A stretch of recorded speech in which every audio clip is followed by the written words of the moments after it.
se nikada, ćao, ćao, ćao, ćao, ćao, vidimo se nikada, ćao, ćao, ćao. Nakon snimanja, Ljupka je posetila naš video sektor kako bi prvi put videla montažu njenog novog spota. Hoćemo na 3, 4, a? Space, a? Vidi žute čarapice, ovo mi je jako cool. Hoćemo da otkrijemo da smo malo hteli da iskopiramo neke delove, ali nećemo reći kog spota. To nikome ne pričamo. Evo ga, Rale. Rasta je car.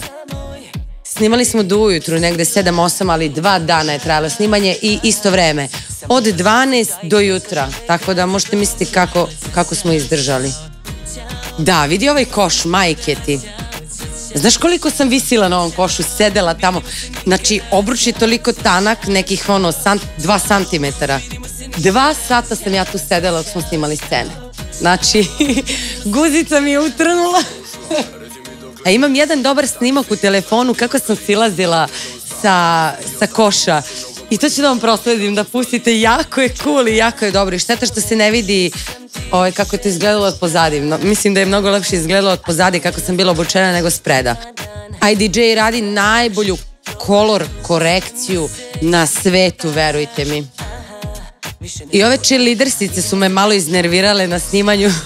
Trebale su da imaju samo suknjice ispod onako neke gaćice, ali one su imale šerčiće, tako da to mi je krivo što je ispalo tako. Nakon snimanja spota pojedini mediji su je povezivali sa Rastom.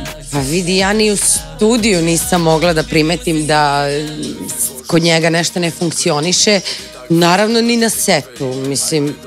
Ne bih ulazila ja u te neke privatne stvari. Znaš kako ja volim da kažem, kada su me mediji pitali kao šta je to ispalo između tebe i Raste, navodno su nas povezivali, ja sam rekla, vidite, ja se ne mešam ni u čiji privatan život, a vrlo često se ne mešam ni u svoj.